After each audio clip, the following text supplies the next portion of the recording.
ब्रह्म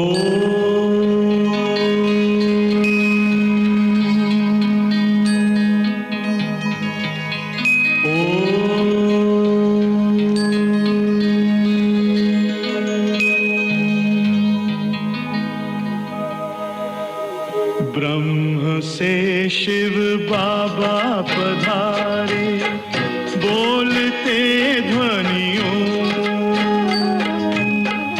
ब्रह्म से शिव बाबा पधारे, बोलते ध्वनियों। ब्रह्म मुख से मधुर वाणी, बोलते ध्वनियों।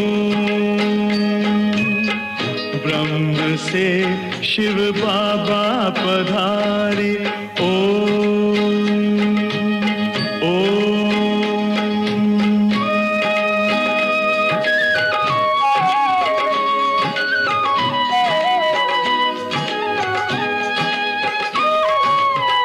ओम की इस मधुर ध्वनि से किया परिवर्तन। प्रेम शांति सिखा के बदला सभी का जीवन। आदिदेव प्रजापिता श्री बोलते ध्वनियों। ब्रह्ममुख से मधुर वाणी, बोलते ध्वनियों। ब्रह्म से शिव बाबा पधारे, ओम ओम।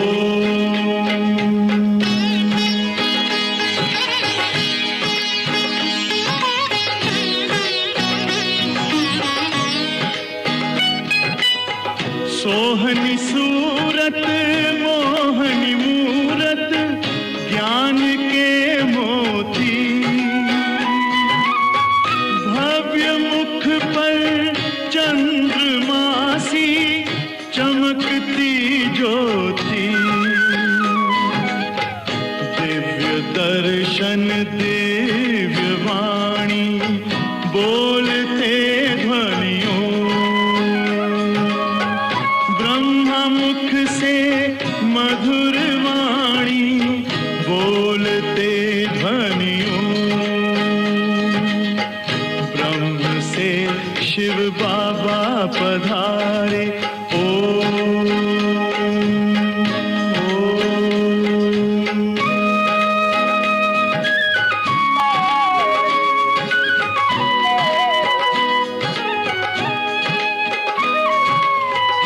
विश्व में थी पाप की जब घटा छाई, तब विभूति आप जैसी धरती पे आई। एक तार में बंध के सारे, बोलते ध्वनियों। ब्रह्ममुख से मधुर वाणी, बोलते ध्वनियों। ब्रह्म से शिव बाबा पधारे, बोलते ध्वनियों। ब्रह्ममुख से मधुर वाणी, बोलते ध्वनियों। ब्रह्म से शिव बाबा पधारे, ओम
शांति।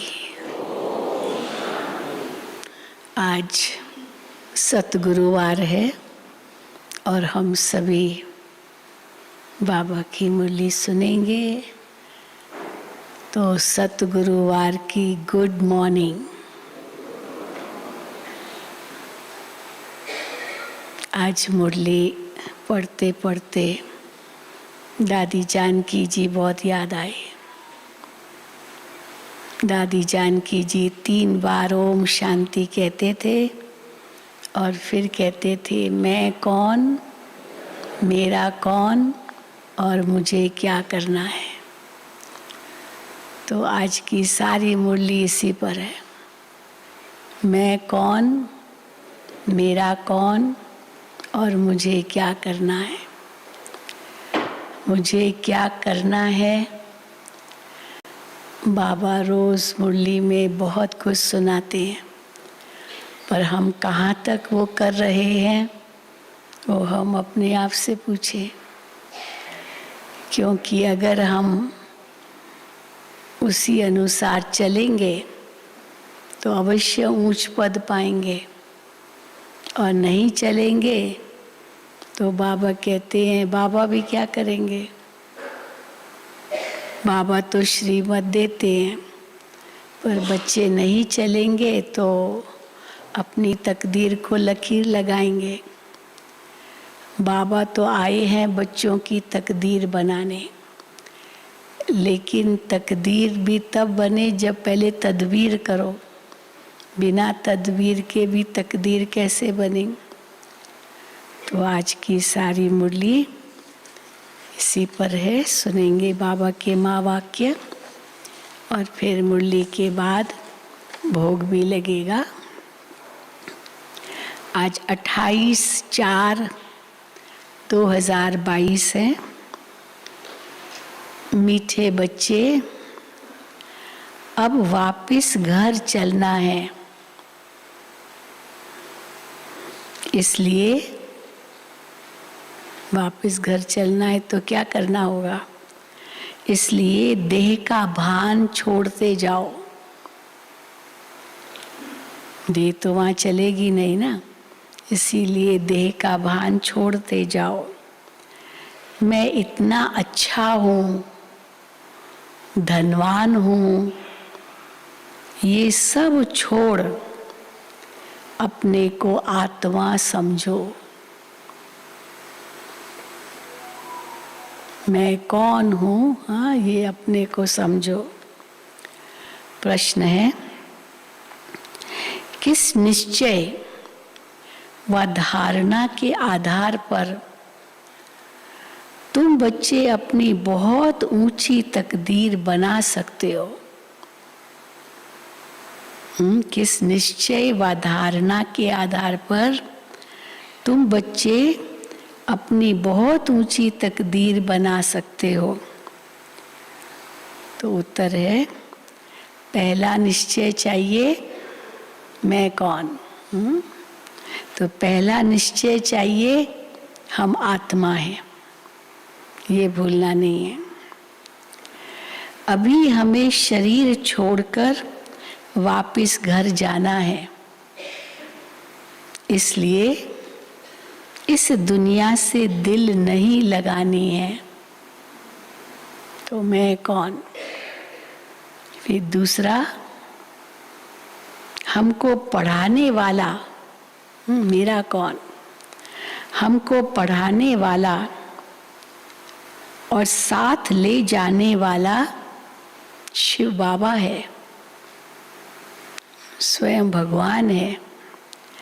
उनकी श्रीमत पर हमें चलना है, यही काम करना है। श्रीमत पर चल अपना व अपने मित्र संबंधियों का कल्याण करना है।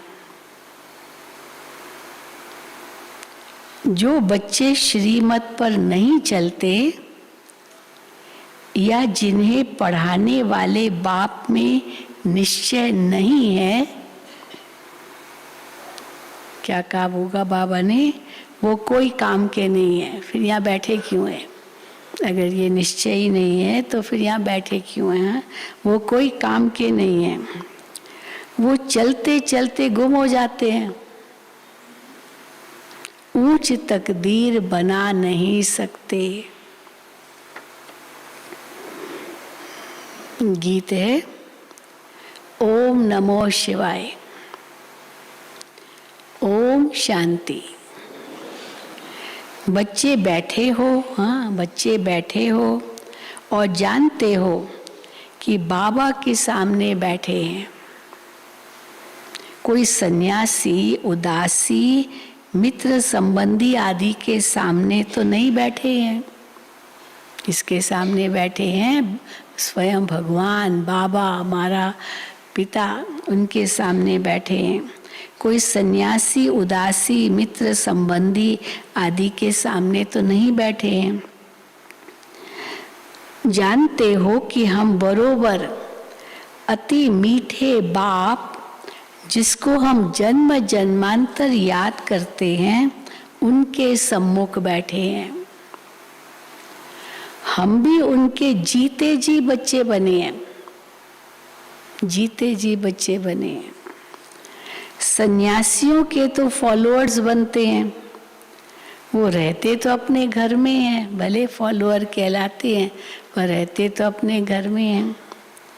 वो फॉलोअर्स कहलाते हैं परंतु फॉलो नहीं करते हैं। तुम बच्चों को फॉलो करना है। बुद्धि में ये याद रहे हम आत्मा हैं। जहाँ बाबा जाएंगे वहाँ हम भी जाएंगे। हाँ, अकेले तो नहीं रहेंगे ना, हम रह गए अकेले ये तो नहीं कहेंगे। जहाँ बाबा जाएंगे वहाँ हम जाएंगे। निराकार बाबा परम धाम से यहाँ आए हैं पतितों को पावन बनाने। आएंगे तो पतित दुनिया, पतित शरीर में, पर कौन से शरीर में आएंगे? पतित दुनिया, पतित शरीर में भी कौन से शरीर में?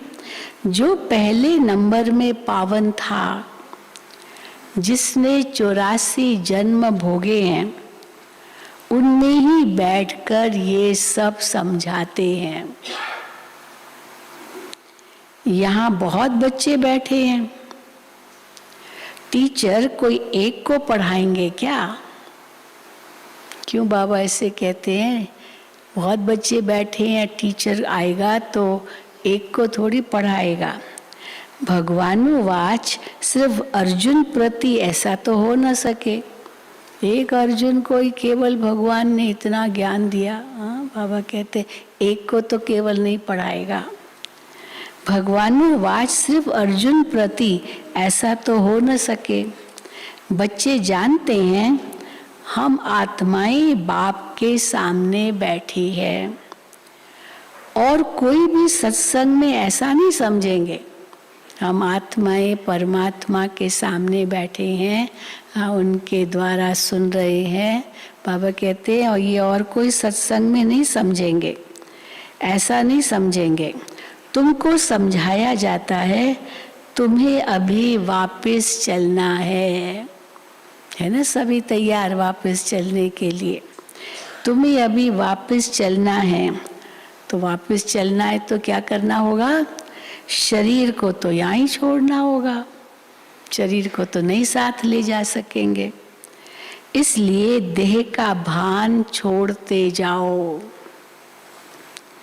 मैं इतनी अच्छी हूँ, धनवान हूँ, ये सब छोड़ना है।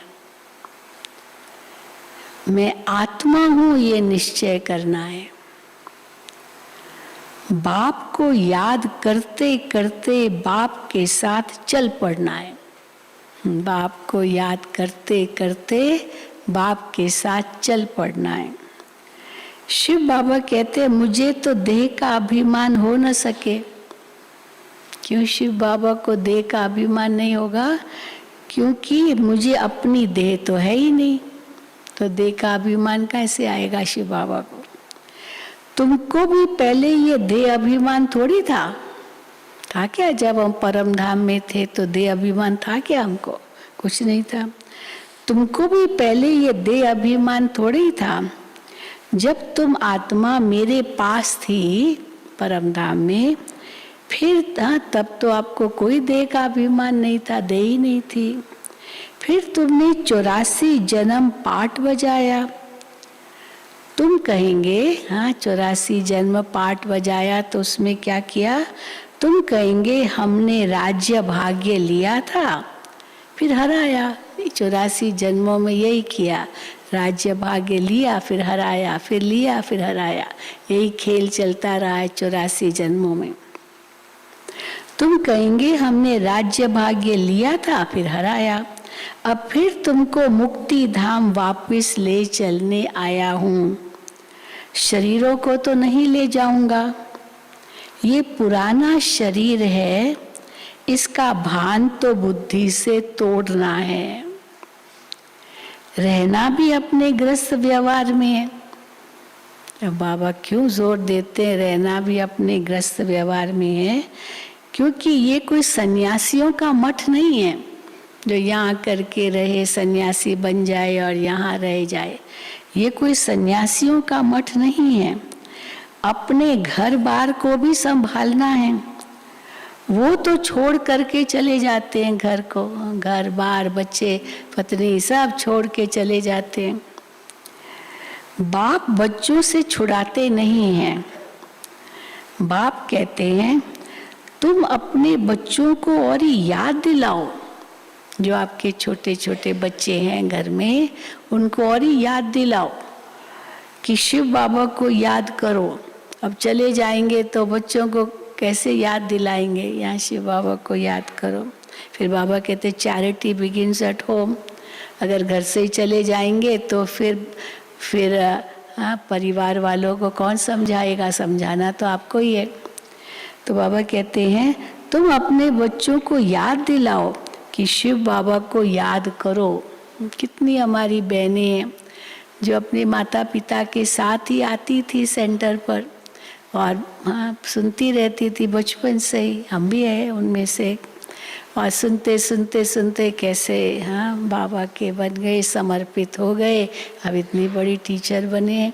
कई ऐसी बहनें तो यही कहती है हम तो छोटे थे, अगर बचपन में उनको माता पिता ने ज्ञान नहीं दिया होता तो कहाँ ऐसे बन पाते। तो बाबा कहते हैं तो वो तो अपना घर बार छोड़ करके जाते हैं, बाप बच्चों को छुड़ाते नहीं हैं। बाप कहते हैं तुम अपने बच्चों को याद दिलाओ कि शिव बाबा को याद करो। समझाते रहो तो उनको भी शिव बाबा से प्यार हो जाए।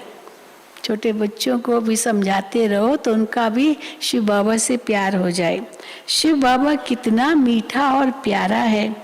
सबको यहाँ बिठा देवे तो बच्चों को कौन संभालेगा? आपके छोटे छोटे बच्चे घर में कौन संभालेगा उनको? यहाँ बाबा बिठा देवे तो। ऐसे यहाँ बहुत बच्चे हैं। अब देखो बाबा क्या राज समझा रहे हैं। ऐसे यहाँ बहुत बच्चे हैं। कौन बच्चे? अब कई शरीर छोड़ के गए हैं। अब वो जो शरीर छोड़ के गए हैं वो कहाँ जन्म लेंगे? सेकंड बर्थ ब्राह्मण बन जाते हैं, फिर आते हैं बाबा के पास, तो उनके ही घर में जन्म लेंगे ना जहाँ कोई तो बीके होगा।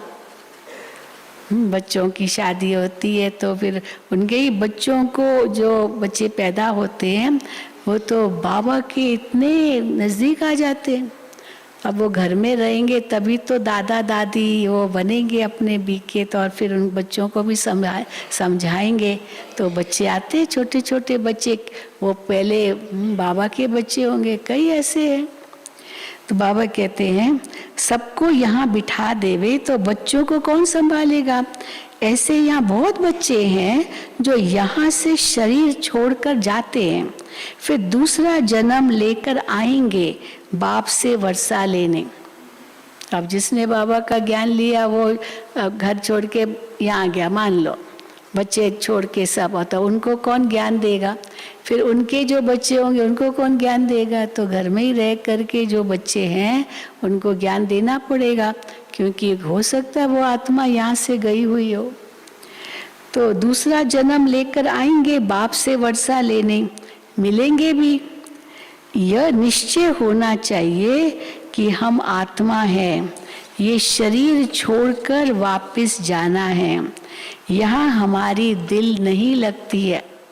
छोटे बच्चे भी बहुत होशियार होते हैं, कई क्या क्या इतनी अच्छी बातें सुनाते हैं। तो पूर्व जन्म से ही वो संस्कार लिए थे, तो जन्म भी तो वही होंगे, लेंगे ना जहाँ अच्छे संस्कार वाली आत्माएं हैं। यहाँ हमारी दिल नहीं लगती। सन्यासी लोग कहते हैं ब्रह्म तत्व में लीन हो जाएंगे। अनेक मतांतर है, यहाँ तो एक ही बाप है। अनेक मतांतर दुनिया में, यहाँ तो एक ही बाप है। बाप आया है हम बच्चों को वापस ले चलने। सतयुग में ये सब धर्म नहीं थे, अभी सतयुग स्थापन हो रहा है। अभी बाबा रीइनकारनेट हुआ है, माना फिर से अवतार लिया है। ये अभी बाबा रीइनकारनेट हुआ है। तुम अभी, हाँ, वो बाबा रीइनकारनेट हुआ है, तुम उनके पास आए हो तो तुम अभी रिजुविनेट हो रहे हो, है ना। फिर से नवीकरण, एकदम पुरानी से नई बन रही है, आत्मा सतो प्रधान बन रही है। तुम अभी रिजुविनेट हो रहे हो। रीइनकारनेशन एक के लिए ही कहेंगे। बच्चे, बहुत बच्चे लिखते हैं बाबा हमारी जीवन में अच्छा ही परिवर्तन आया है। बाबा को पत्र लिखते हैं तो बाबा को फिर बाबा सुनाते हैं बच्चे कैसे पत्र लिखते हैं कि बाबा हमारे जीवन में अच्छा ही परिवर्तन आया है, पर कभी कभी थोड़ा क्रोध आ जाता है। फिर वो बाबा को लिखते थोड़ा थोड़ा क्रोध कभी आ जाता है, तो बाबा उनको जवाब क्या लिखते, हाँ बच्चे ये तो होगा ही। बीमारी कोई फट से छूट जाती है क्या, इसलिए हार्ट फेल मत हो जाओ। बाबा मैं गुस्सा नहीं करूं, मैं अंदर यही चाहता हूँ, पर आ जाता है तो बाबा कहेंगे क्यों आता है, ये से नहीं। बाबा कहेंगे कोई बात नहीं, हाँ ये बीमारी जल्दी ऐसी जल्दी नहीं छूटेगी। हाँ बच्चे ये तो होगा ही, बीमारी कोई फट से छूट जाती है क्या। सब गुण निकलते निकलते निर्गुण बन गए हो। जो सतयुग में हमारे अंदर इतने गुण थे, दैवी गुण, हाँ फिर क्या हुआ, धीरे धीरे निकलते निकलते निकलते निकल गए, एक एक गुण निकलता गया और अभी एकदम कलयुग अंत में सब निर्गुण बन गए, कोई गुण नहीं। सब गुण निकलते निकलते निर्गुण बन गए हो। अभी सर्वगुण फिर बनना है, निर्गुण से सर्वगुण बनना है। यहाँ ये भी खेल है ना, सर्वगुण थे फिर निर्गुण बने, फिर निर्गुण से सर्वगुण संपन्न बनना है, सर्वगुणवान बनना है। तुमको अथाह धन मिलता है, वहाँ लोभ की तो बात ही नहीं है सतयुग में। यहाँ तो देखो हाँ कितना लोभ मनुष्यों को, या लोभवश कितनी चोरी आदि करते हैं। ऑफिसरों की गफलत से अनाज के गोदाम खराब हो जाते हैं, फिर जला देते हैं, गफलत बहुत करते हैं। यहाँ कहते ना कोई बात नहीं, सरकारी माल है, सरकारी माल है। अब सरकारी माल है तो भले नुकसान हो, कुछ भी हो, सरकारी माल है, उनके जेब से थोड़ी जाता है। लेकिन जब बाबा के बच्चे बनते हैं ऐसे थोड़ी कहेंगे, हम कहेंगे नहीं, सबका सदुपयोग होना चाहिए। तुम समझते हो कि हमको शिव बाबा पढ़ाते हैं, पहले जब तक किसको ये निश्चय नहीं कि शिव बाबा हमको पढ़ाते हैं तो कोई काम का ही नहीं, कोई काम का नहीं, अगर ये निश्चय नहीं कि हमको शिव बाबा पढ़ाते हैं। बाबा ने समझाया है तुम्हारी आत्मा पतित बनी है, अभी पावन बन रही है, श्रीमत पर जरूर चलना है, अपनी मत नहीं चलानी है। मित्र संबंधियों का श्रीमत से कल्याण करना है। अब देखो बाबा और क्या श्रीमत देते हैं, श्रीमत से हाँ मित्र संबंधियों का भी कल्याण करना है। चिट्ठी लिखनी है, श्रीमत से नहीं लिखेंगे तो अकल्याण करेंगे। ये बाबा जो समर्पित है बाबा उनको कहते हैं कि अभी बाबा के समर्पित बच्चे तो बन गए, फिर मधुबन से चिट्ठी लिखते हैं घर में। अब ये घर में लिखेंगे कि मैं तो आपको मम्मी बहुत याद करती हूँ, मम्मी आपकी बहुत याद आती है। अभी मम्मी को तो मोह वैसे ही है, तो क्या होगा? हाँ, फिर वो आएगी कहेगी मेरी बच्ची को मैं लेके जाऊंगी, मुझे इतना याद कर रही है। लेकिन कैसे क्या लिखना चाहिए माँ बाप को भी पत्र, वो भी बाबा सिखाते हैं। हाँ, ऐसे नहीं कि मम्मी आप बहुत याद आ रही हो, हमको फलाना ये याद आ रहा है, पर सेवा समाचार लिखो, मैंने ये सेवा की, मैंने ये सेवा की, वो खुशी के पत्र लिखो, तो उनको भी खुशी होगी कि मेरी बच्ची सुखी है और इतनी सेवा कर रही है। हाँ, तो इसलिए देखो बाबा चिट्ठी लिखना भी सिखाते हैं। तो चिट्ठी लिखनी है, श्रीमत से नहीं लिखेंगे तो अकल्याण करेंगे। बहुत हैं जो छिपाकर चिट्ठी लिखते हैं, छिपाकर चिट्ठी लिखते हैं।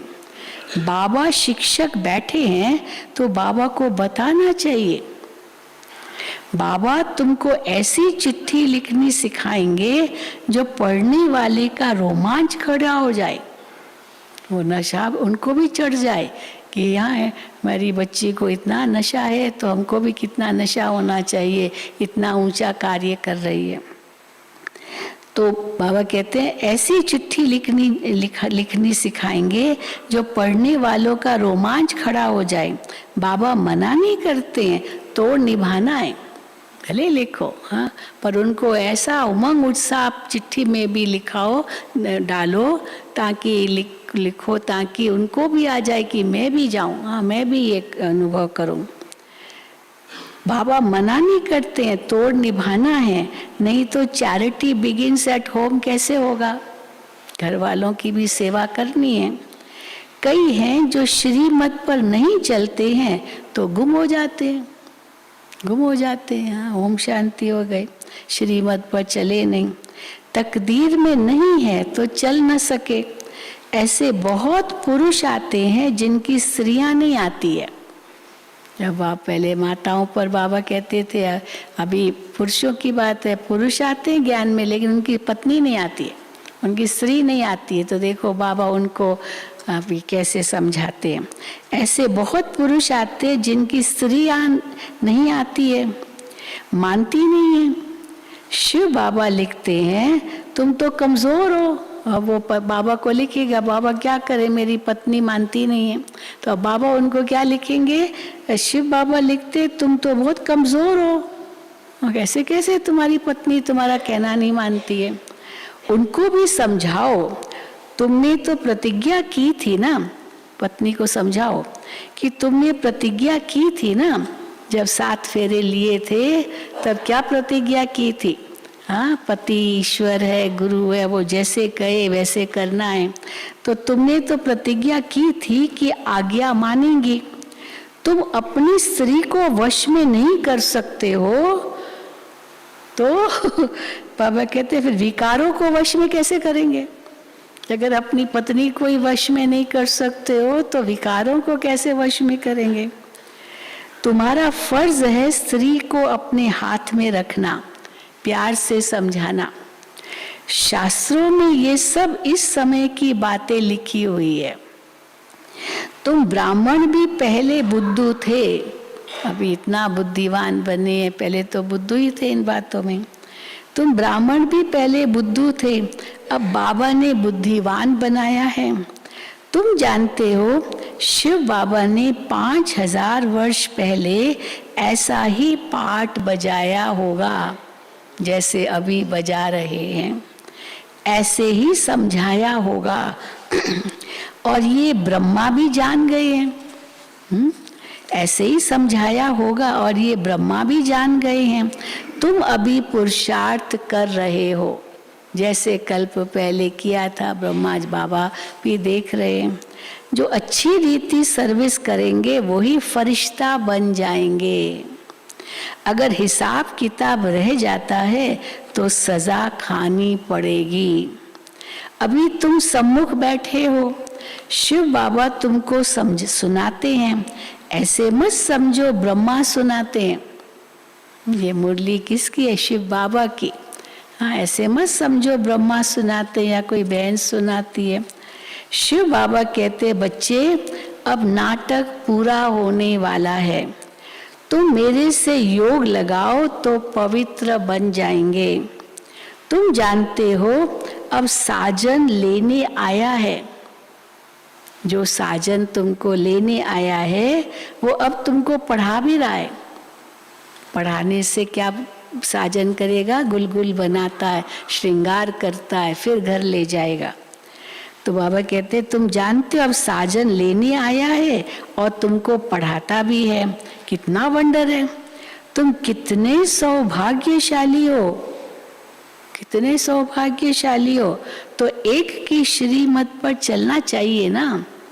कितना ऊंचा भाग्य भगवान हमारा बना रहे हैं, तो उस एक की श्रीमत पर चलना चाहिए ना।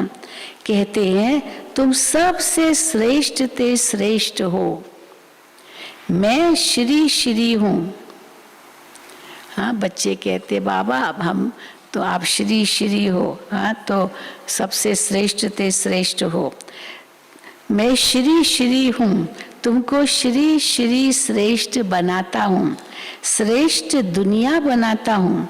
यहाँ कितने पतित हैं और देखो अपने ऊपर श्री का टाइटल रखाते हैं।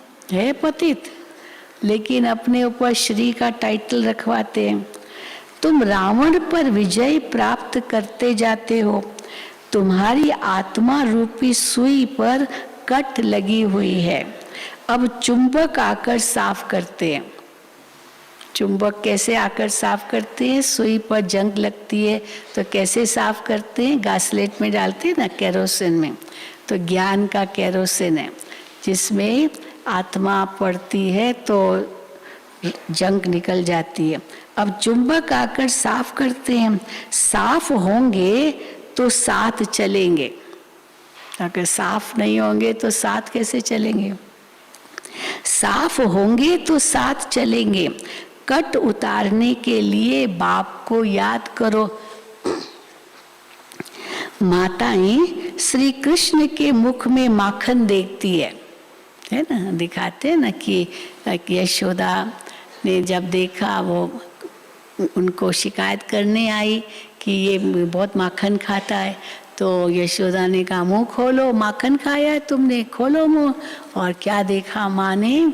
हाँ, त्रिलोक देखा उनके मुंह में। तो माताएं श्री कृष्ण के मुख में माखन देखती है, वो है स्वर्ग रूपी माखन। तो श्री कृष्ण के मुख में कौन सा माखन है? स्वर्ग रूपी माखन। तीनों लोक दिखाते हैं। तो दो बिल्ली आपस में लड़ते हैं, माखन श्री कृष्ण को ही मिलेगा। श्री कृष्ण अकेला थोड़ी राज्य करेगा, अकेला श्री कृष्ण माखन खाएगा क्या? हम उनके साथी होंगे ना, हम सब माखन खाएंगे। श्री कृष्ण अकेला थोड़ी राज्य करेगा। सूर्यवंशी चंद्रवंशी घराना चलता है, उसके बाद फिर राजाओं का घराना आ जाता है। द्वापर युग से हाँ, राजाई विकारी राजाओं की भी तो राजाई चलती है। उसके बाद फिर राजाओं का घराना आ जाता है, वो भी बहुत पुराने चलते रहते हैं। 2 युग तक तो भारत में हाँ, विकारी राजाओं का ही राज्य था। पीछे हाँ, उसके बाद फिर कलयुग अंत में बाबा कहते पीछे प्रजा का प्रजा पर राज्य होता है। तब तक तो राजा ही है भारत में। अभी तुम जानते हो कि बाबा ने हमको पाठ बजाने भेजा था। स्वर्ग में हम बहुत सुखी थे। 21 जन्म का वर्षा भारत में ही गाया जाता है। हाँ, क्या गायन है 21 का? वो कन्या वो हाँ, जो 21 कुल का उद्धार करे। तो 21 कुल का 21 जन्म ये भारत में गायन है। तो वो कन्याएं 21 जन्मों के लिए वर्षा दिलाती है, 21 पीढ़ी का उद्धार करती है। तो वो कन्याएं 21 जन्मों के लिए वर्षा दिलाती है। बाबा कितनी अच्छी रीति समझाते हैं, तो भी किसी किसी के पुराने सड़े हुए अवगुण निकलते ही नहीं है। अवगुण क्या है? पुराने सड़े हुए अवगुण निकलते ही नहीं है। बाबा बड़ा मार्शल भी है, हाँ, कानून सिखाता है। बड़ा मार्शल भी है, बाबा के साथ धर्मराज भी है। अगर श्रीमत पर न चले तो उनका राइट हैंड धर्मराज भी है। जैसे राष्ट्रपति का राइट हैंड कौन होता है? Chief justice. चीफ जस्टिस, हाँ, उसके अंदर डायरेक्ट अंदर चीफ जस्टिस है। तो इसीलिए राष्ट्रपति को भी शपथ कौन दिलाता है? Chief justice. चीफ जस्टिस को तो राष्ट्रपति दिलाता है। तो इसीलिए तो दोनों, तो धर्मराज उनका राइट हैंड है शिव बाबा का। अगर श्रीमत पर न चले तो उनका राइट हैंड धर्मराज भी है। बाबा की गोद में जन्म लिया, फिर वहां जाकर मर जाते हैं। यहाँ आए, बाबा की गोद ली, जैसे नया जन्म लिया, फिर वहां गए, वापस मर जाते हैं। तो कितना घाटा पड़ जाता है। श्रीमत पर नहीं चलते तो मर जाते हैं। कितना समझाते हैं कि सिर्फ बुद्धि से समझो, बाबा हम आपके हैं, मेरा कौन, हाँ, सिर्फ ये बुद्धि से समझो, बाबा हम आपके हैं। बाकी रहना तो घर में ही है, सब कुछ जो कर रहे हो वो करो। सिर्फ बुद्धि से समझो, बाबा हम आपके हैं। इस समय दुनिया सारी पत्थर बुद्धि है। ये बाबा भी कहते हैं, ब्रह्मा बाबा, कि हमने शास्त्र आदि बहुत पढ़े थे पर जानते कुछ भी नहीं थे। इतने शास्त्र पढ़ डाले, खोज ही खोज करते थे। प्रश्न बहुत थे बाबा के, बहुत गुरुओं से पूछा, लेकिन कहीं से भी उनको संतोषजनक जवाब नहीं मिला, क्योंकि इंटेलिजेंट तो थे ना, तो शास्त्र बहुत पढ़ते थे, तो इसीलिए जानते कुछ भी नहीं थे। तो किसी ने मेरे से पूछा था, बाबा ने 12 गुरु क्यों किए? एक गुरु ही होता है, बस निश्चिंत हो जाते, मैंने तो गुरु किया हुआ है, और गुरुओं के पास ऐसे भटकते नहीं है। लेकिन बाबा ने 12 गुरु किए, क्यों? क्योंकि एक एक गुरु से कुछ न कुछ पूछता था। बाबा उनको धन से भी बहुत मदद करता था ना, तो गुरु के बहुत नजदीक होता था बाबा। तो गुरु उनको बुलाते भी थे, तो गुरु से बहुत प्रश्न करता था। लेकिन वो गुरु से जब संतोषजनक जवाब नहीं मिलता था तो कहा ये गुरु काम का नहीं है, इसको देखो आता ही नहीं इतना। फिर दूसरा गुरु किया है। तो ऐसे 12 गुरु किए। तो बाबा, तो मैंने मनोहर दादी से ये सब कहानियाँ सुनी थी। तो मनोहर दादी से मैंने पूछा कि बाबा का लास्ट गुरु कौन सा था? तो दादी ने कहा लालजी महाराज कोई थे, लालजी महाराज कोई थे, तो उनका ही था। और कैसे उनके सत्संग में बैठे थे, हम बाबा उनको घर में बुलाते थे, तो उनके सत्संग में बैठे थे और सत्संग सुनते सुनते जैसे बाबा को अंदर में खींच हुई और बाबा अपने कमरे में चले गए, और कैसे बाबा को साक्षात्कार हुआ। तो बाबा कहते हैं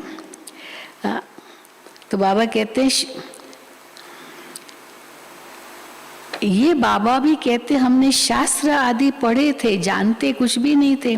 अगर कोई कहे मुझे ये शिक्षा गुरु से मिली है, क्योंकि उस समय जब बाबा ने ये ज्ञान देना शुरू किया तो कई समझते थे ये जो दादा लेखराज है ना, ये जो सुनाता है अपने गुरु से सीखा है, और जो गुरु से सीखा है वो ये सिखाता है।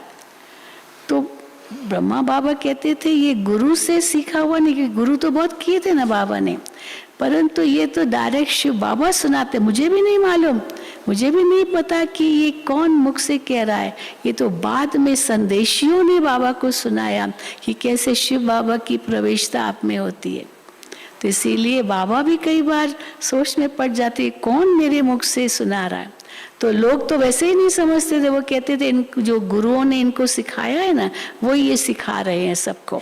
तो वही बाबा कहते हैं अगर कोई कहे मुझे ये शिक्षा गुरु से मिली है, ब्रह्मा बाबा को कोई कहते थे ये शिक्षा आपको गुरु से मिली है, तो क्या गुरु से शिक्षा एक को ही मिलती है क्या?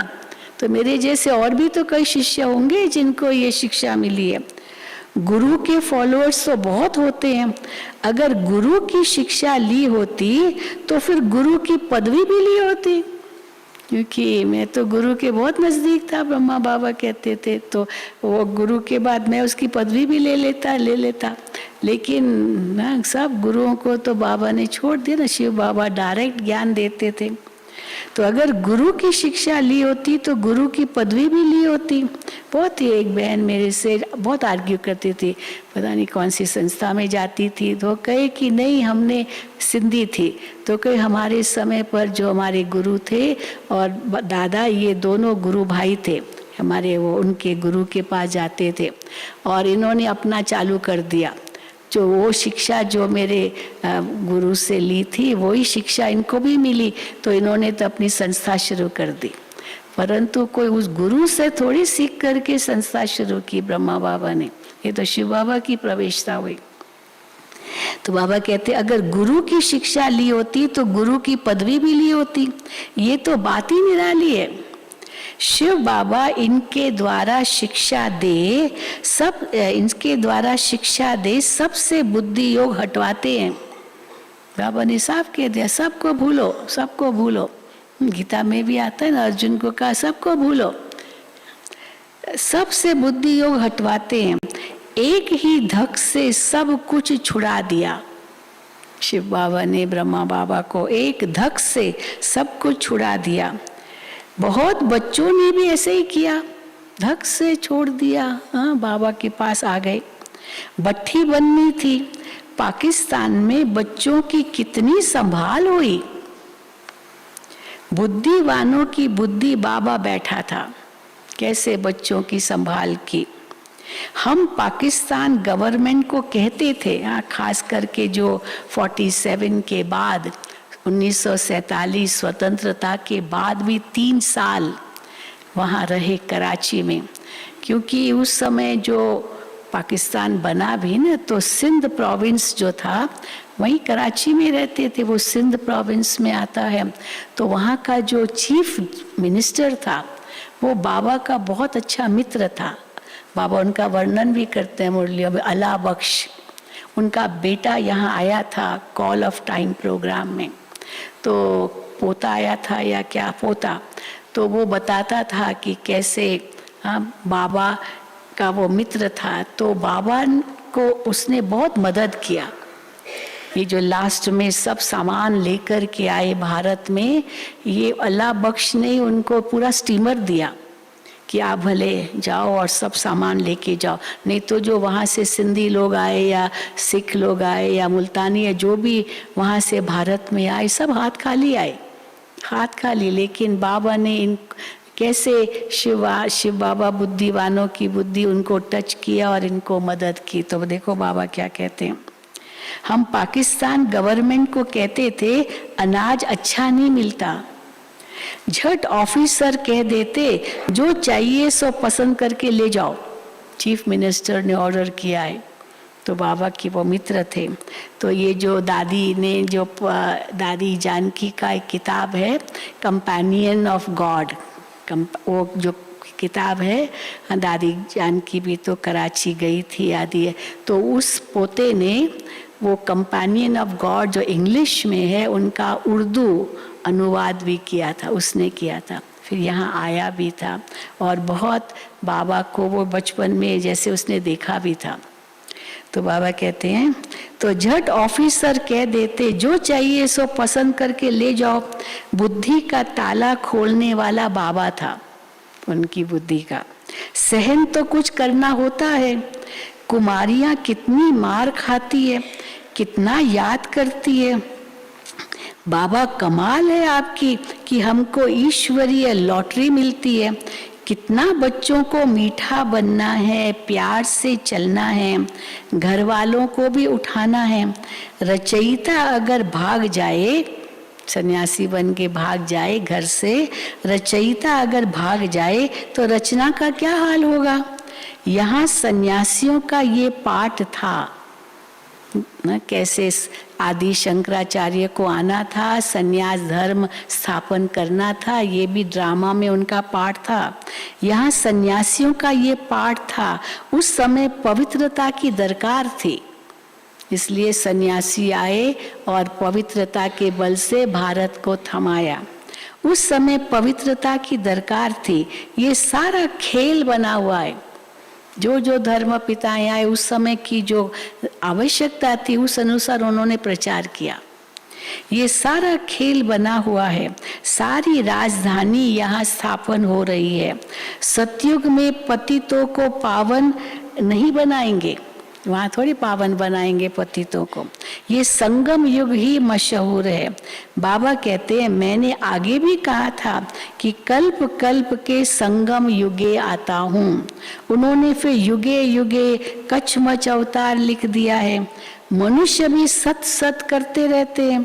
रावण राज्य है ना, सन्यासी सदैव शांति मांगते हैं, सुख को नहीं मानेंगे। सन्यासी सुख को नहीं मानते, स्वर्ग को ही नहीं मानते, वो तो शांति मोक्ष ही मानते हैं। कहेंगे ये ज्ञान ठीक नहीं है आपका, जो आप कहते हो इस ज्ञान से हम स्वर्ग का मालिक बनेंगे, ज्ञान ठीक नहीं है। दुनिया में सुख है कहाँ?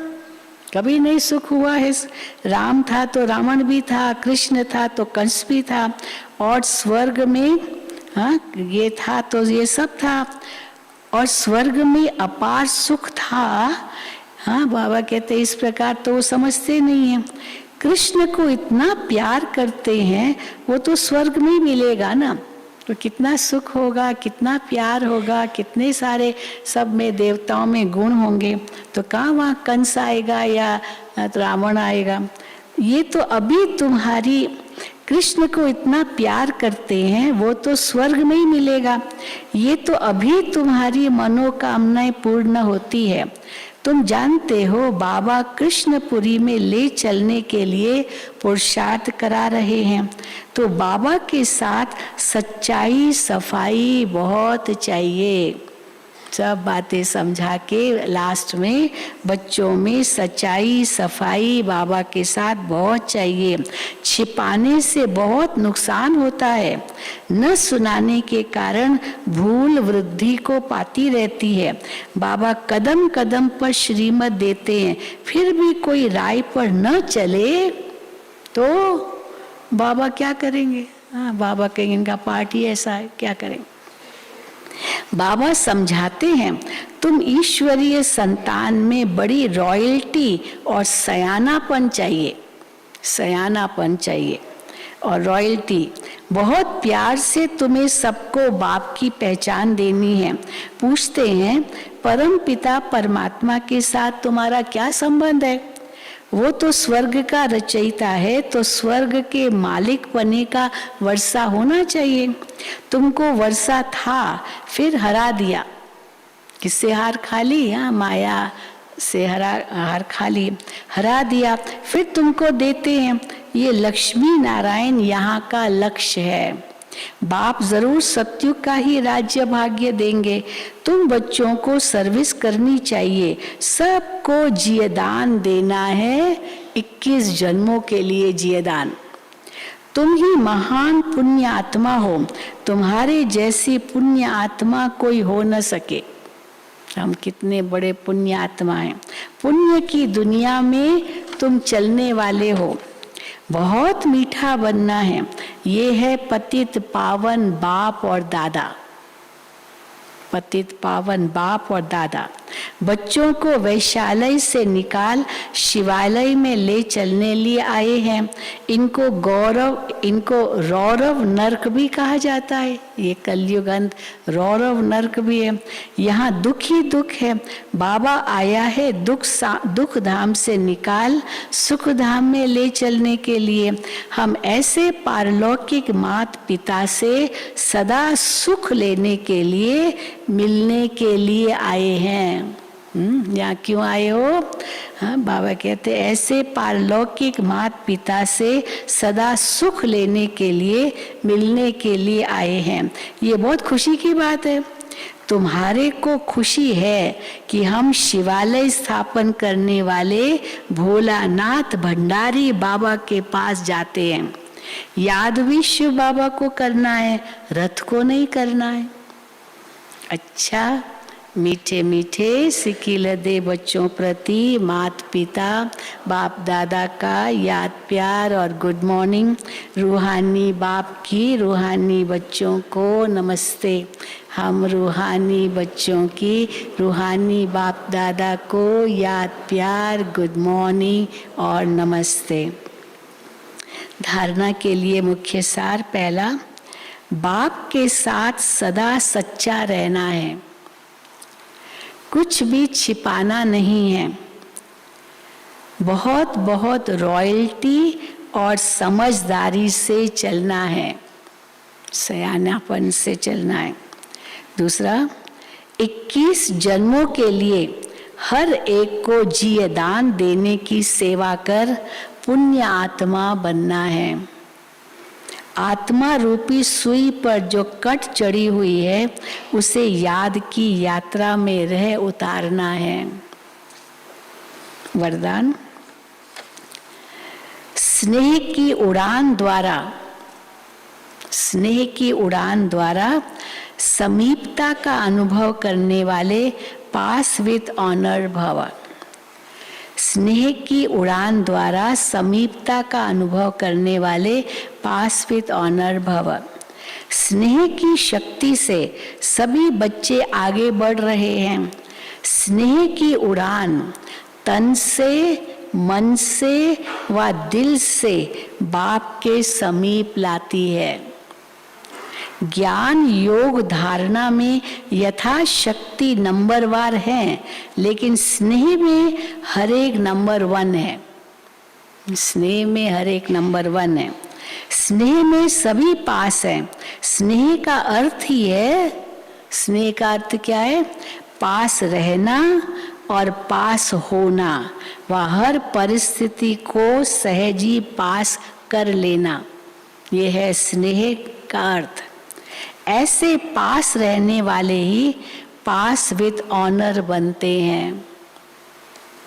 स्लोगन, माया और प्रकृति के तूफानों में सेफ रहना है। माया और प्रकृति के तूफानों में सेफ रहना है तो दिल तख्त नशीन बन जाओगे। माया और प्रकृति के तूफानों में सेफ रहना है तो दिल तख्त नशीन बन जाओ। दिल तख्त नशीन बन जाओ तो माया और प्रकृति के तूफानों में सेफ रहेंगे। अच्छा, ओम शांति, ओम शांति। अभी बाबा को भोग लगेगा। भोग से पहले आप जो भट्ठी में आए हैं, आज का प्रोग्राम सभी को बता देते हैं। आज 28 तारीख है, समापन दिवस है। कल तो सबको जाना है।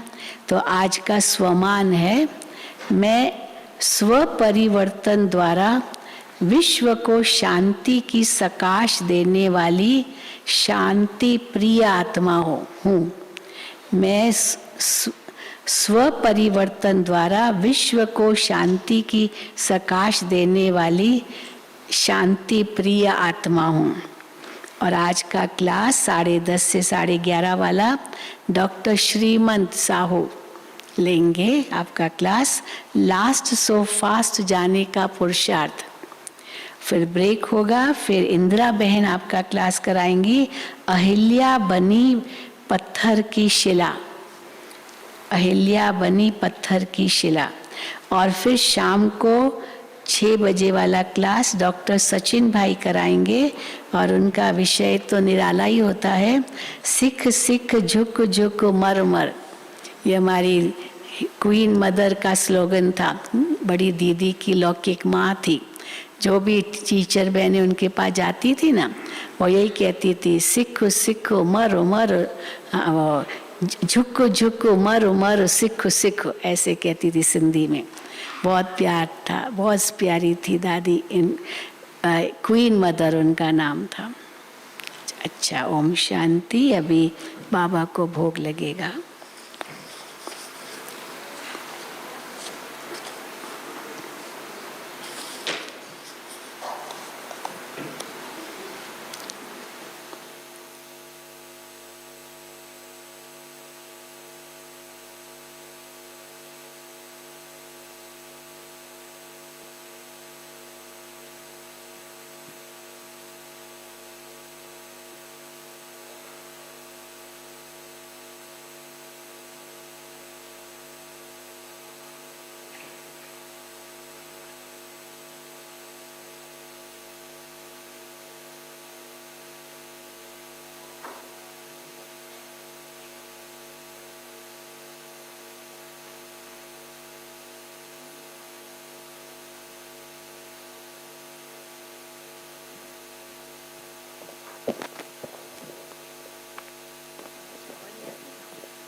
शांति।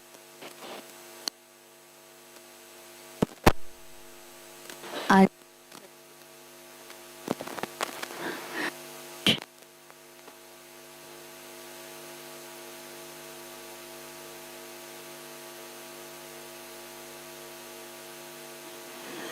नहीं आ रहा ये लो। ओम शांति। आज सतगुरुवार है। हम सब मिलकर के बाबा के पास जाएंगे और बाबा को भोग स्वीकार कराएंगे। भोग के बाद बाबा जो सुनाएंगे वो सुनेंगे और उसके बाद 5 लाइन में अमृत होगा। 2 लाइनें भाइयों की होंगी और 3 लाइनें बहनों की। और इसके साथ साथ रानी बाग की 3 टीचर बहनें अमृत पिलाने में भी स्टेज पर आएंगी। रानी बाग की टीचर बहनें 3 बहनें अमृत पिलाने में स्टेज पर आएंगी। और जैसा कि बताया आज भट्ठी पूरी हो रही है, कल जाने का दिन है। तो जो टीचर्स बहनें सेंटर की टीचर्स बहनें हैं जो भट्ठी में आई हैं, बाकी नीचे से जो एक दिन के लिए वो नहीं, जो भट्ठी में आए हैं आज प्रातः 10 से 11 के बीच में सेंटर की टोली अपने सेंटर की टोली ले लेंगे। और जो यहाँ ठहरे हैं और वो भोग के लिए भी आए हैं जो यहाँ ठहरे हैं वो 10 से 11 के बीच में टोली ले लेंगे। और अभी हमारे बीच में अंकित क्या नाम है, अनिकेत कुमार बहुत बड़ा आर्टिस्ट है। बाबा की मस्ती में इसने 2 दिन से बाबा के बहुत सुंदर सुंदर फोटो ड्राइंग किया है। पेंसिल स्केच और पेन स्केच से हाथ से किया है। आप सबने देखा होगा कि आंगन में बैठा रहता है और वहाँ पर बनाता है।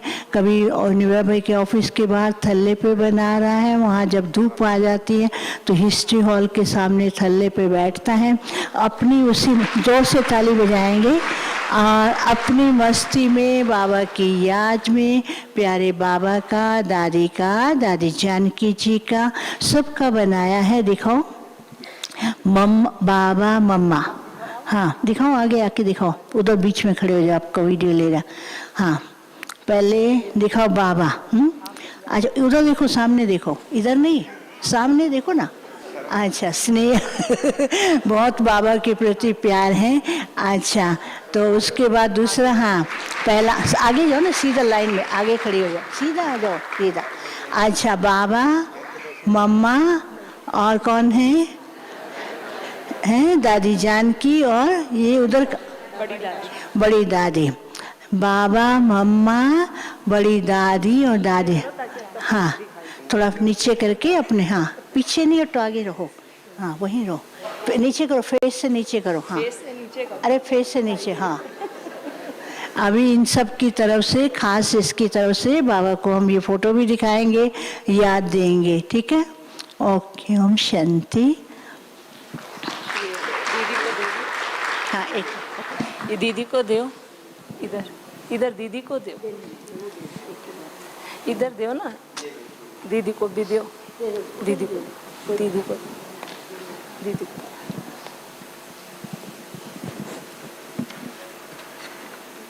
ये सब दीदी को दे।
के फरिश्ता बाबा से मिलना, देना संदेश हमारा,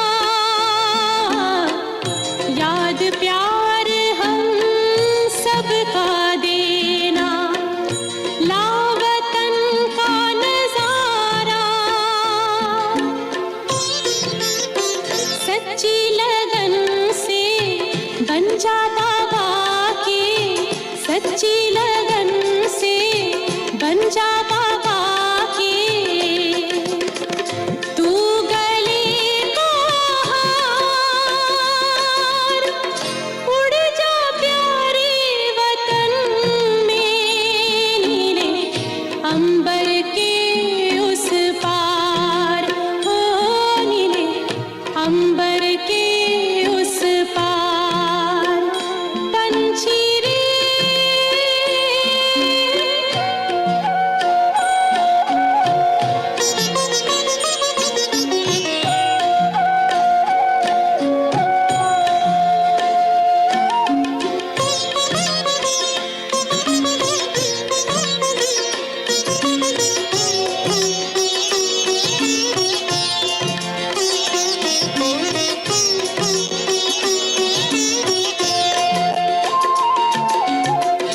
ओ बाबा तुम मात पिता हो, तुम ही हो जग के तारनहार। ओ बाबा तुम मात पिता हो, तुम ही हो जग के तारनहार। दुख हरता तुम सुख करता हो, गुणों के भंडार। हम सब बच्चे गाते हैं तेरी, हम सब बच्चे गाते हैं तेरी महिमा अपरंपार। उड़ जा प्यारे वतन में, नीले अंबर के उस पार, नीले अंबर के उस पार। पंछी रे उड़ जा प्यारे वतन में, नीले अंबर के उस पार, नीले अंबर के उस पार, हो नीले अंबर के उस पार, नीले।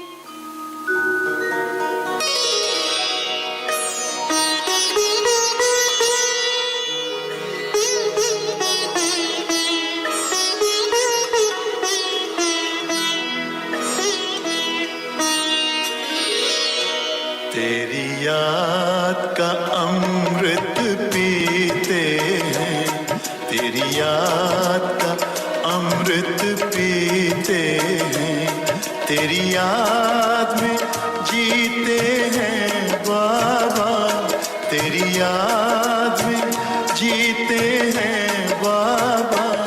तेरी याद का अमृत पीते हैं, तेरी याद का अमृत पीते हैं। रहे याद सदा ही साथ तेरी, रहे याद सदा ही साथ तेरी। बस और न हम कुछ चाहेंगे, बस और न हम कुछ चाहेंगे।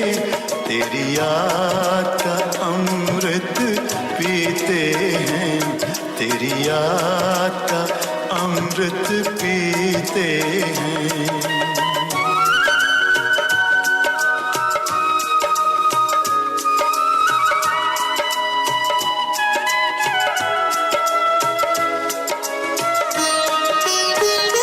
जो पल बीते तेरी यादों में, जो पल बीते तेरी यादों में, वो पल अविनाशी होते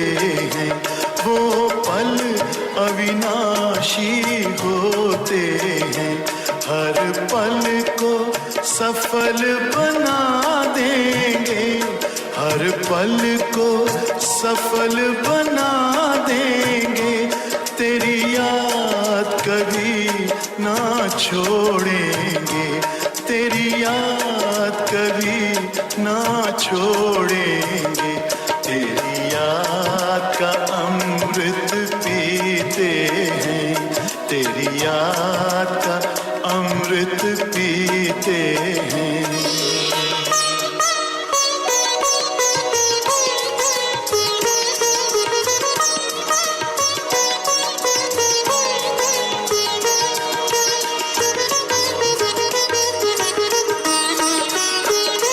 यूं ही आप रहो संग संग बाबा, यूं ही आप रहो संग संग बाबा, इस दुनिया के सुख पाने क्या, इस दुनिया के सुख पाने क्या, लहराते रहे तेरी यादों में, लहराते रहे तेरी यादों में, उन यादों में खो जाएंगे, उन यादों में खो जाएंगे, तेरी याद का अमृत पीते हैं, तेरी याद का अमृत पीते हैं, तेरी याद में जीते हैं बाबा,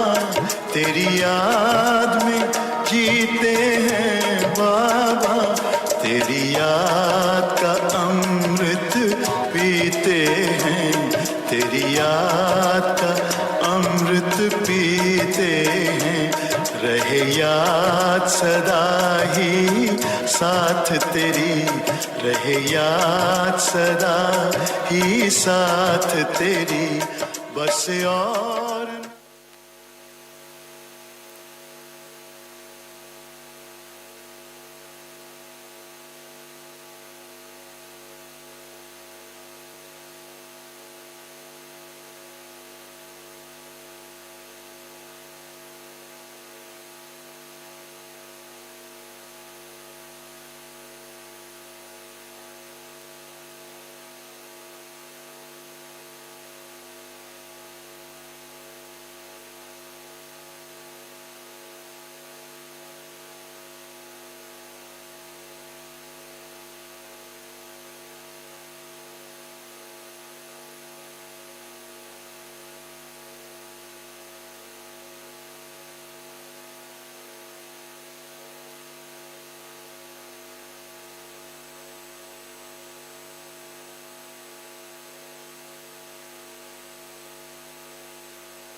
ओम शांति,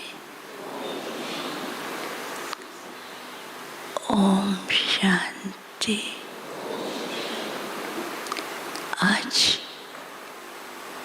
सतगुरुवार के दिन आप सबकी याद लेके जैसे मैं वतन में पहुंची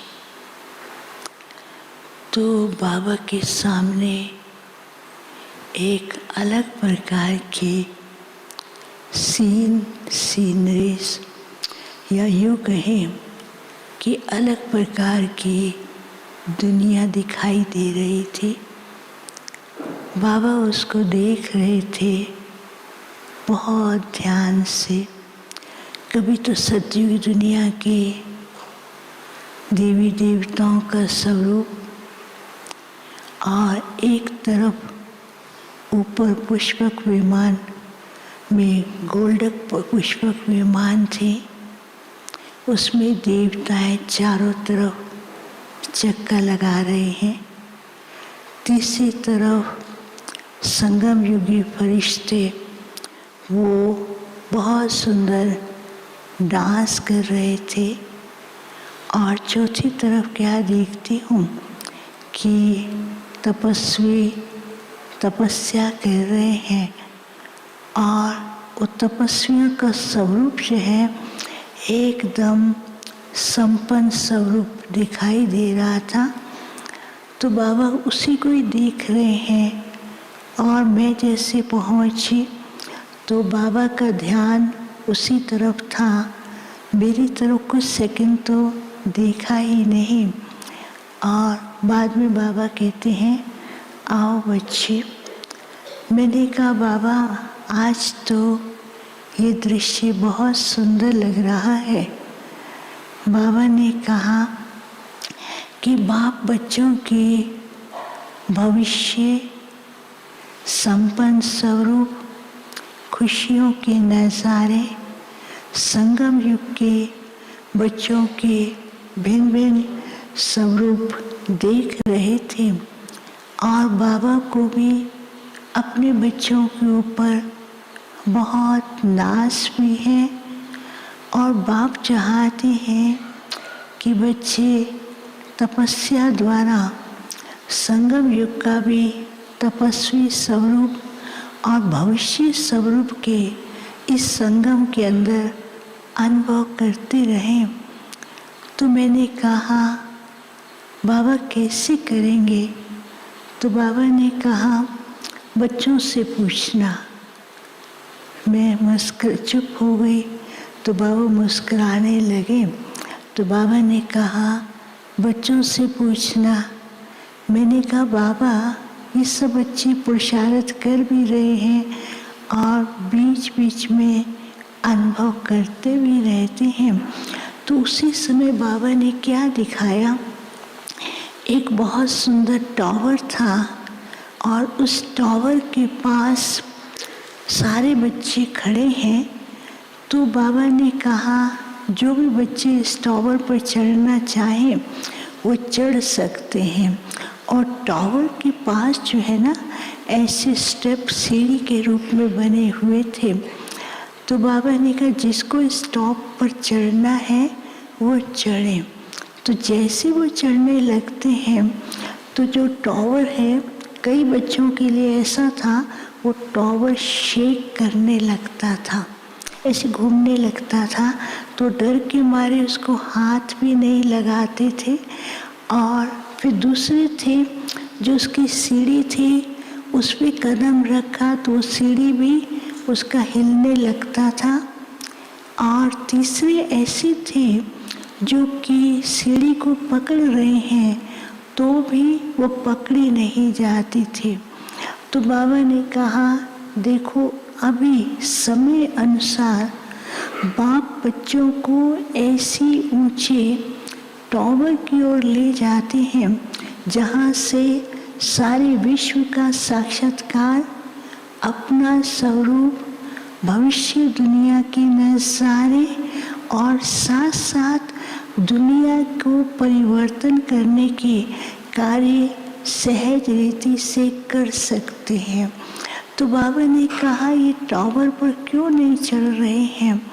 क्योंकि जो उनका बच्चों का बेस है, कई बच्चों का बेस अभी भी अहम भाव में है। तो अहम भाव के कारण उनका फाउंडेशन जो है वो सारा टाइम शेक करता है। और दूसरी बात बाबा ने कही, कई बच्चों के अंदर अभी भी कभी संशय आता है, पता नहीं मेरा पुरुषार्थ कैसा है और मैं कैसे चलूँगा। फिर तीसरी बात बाबा ने कही, बच्चों के अंदर बाप के साथ का अनुभव करते करते माया के प्रभाव में जब आ जाते हैं तो डर की भावना बैठ जाती है। कोई भी कार्य करते हैं तो डर रहता है, संकल्प बहुत हो जाते हैं और जो ऐसे संकल्प चलते हैं तो उन संकल्पों के कारण टावर तो कभी घूमता नहीं है, लेकिन उनको अपनी स्थिति जो है वो ऐसे घूमती हुई दिखाई देती है। तो फिर बाबा ने कहा बच्चों को क्या करना है, पहले तो अपनी स्व स्थिति का जो फाउंडेशन है कि बाप मेरा साथी है, उस फाउंडेशन को स्ट्रॉन्ग करें। दूसरी जो स्टेप दिखाया था उसमें बाबा ने कहा बच्चों के अंदर जो पुराने संस्कार हैं, पुरानी आदतें हैं, जो बीच बीच में आकर के बच्चों को बंधन में डाल देती हैं, तो पुरानी आदतें, पुराने स्वभाव संस्कार के बंधन को अपने मन से दूर करते हुए सदा बाप के स्नेह में निर्बंधन स्वरूप रहे। और तीसरी बात बाबा कह रहे थे, जब बाप का बच्चों में निश्चय है तो बच्चे क्यों नहीं अपने ऊपर निश्चय रखते हैं, क्यों माया के प्रभाव में जाकर के अपने निश्चय के स्वरूप को भूलकर माया के चक्कर में क्यों घूमते हैं। तो बाबा ने कहा, अभी फिर से बच्चों को बुलाया, फिर बाबा ने कहा इस टावर पर जिसको चढ़ना चढ़ो। तो सारे बच्चे उसी स्थिति में स्थित होकर के टावर पर चढ़ जाते थे। जैसे वो टावर पर चढ़ते थे, उस टावर के द्वारा ऐसी लाइट निकलती थी, उस लाइट से सारे विश्व के दृश्य, भिन्न भिन्न दृश्य उनको दिखाई देने लगे। तो बाबा ने कहा अभी समय अनुसार बाप चाहते हैं बच्चे अपने भविष्य स्वरूप का अभी अनुभव करें और वर्तमान तपस्या के द्वारा जो छोटे छोटे संकल्पों के बंधनों में अपनी स्थिति को जकड़ करके रखा है, उस तपस्या द्वारा ही बंधनों को, संकल्पों को नष्ट करें। और तीसरी बात बाबा कह रहे थे, समय बार बार बता रहा है आपके इष्ट आपको ढूंढ रहे हैं, तो हल्के होकर के, निर्बंधन होकर के, फरिश्ते बन करके सारे विश्व को साकाश दें। ये बच्चों का ही काम है और बच्चों को ही करना है, तब जाकर के विश्व परिवर्तित होगा। ये बच्चों का ही विशेष बाप ने कार्य दिया हुआ है। फिर बाबा को मैंने भोग स्वीकार कराया और बाबा फिर से बच्चों को इमर्ज करके याद भी दे रहे थे, प्यार भी दे रहे थे। तो बाबा को बताया, बाबा ऐसे बट्टी चल रही है, तो बाबा मुस्कुरा रहे थे। बाबा ने कहा बाप जानते हैं बच्चे लाडले भी हैं और बाबा चाहते हैं सदा बाप का हाथ पकड़ करके और आगे बढ़ते रहें। फिर बाबा को मैंने बताया, बाबा एक बच्चे ने ऐसे चित्र बनाए हैं जो कि बिल्कुल ही, तो बाबा कहते हैं बच्चे को बहुत बहुत मुबारक। लेकिन साथ साथ सब बच्चों को कहा कि बाप समान और एडवांस पार्टी के जो हैं उनके समान बनने के लिए हर एक बच्चे उस दृश्य को अपने सामने रखें और चेक करते रहें कि ऐसा मुझे बाप समान बन करके बाप को प्रत्यक्ष करना है और अपने चेहरे द्वारा अनेकों को अनुभव कराने हैं। फिर बाबा ने सबको याद दिया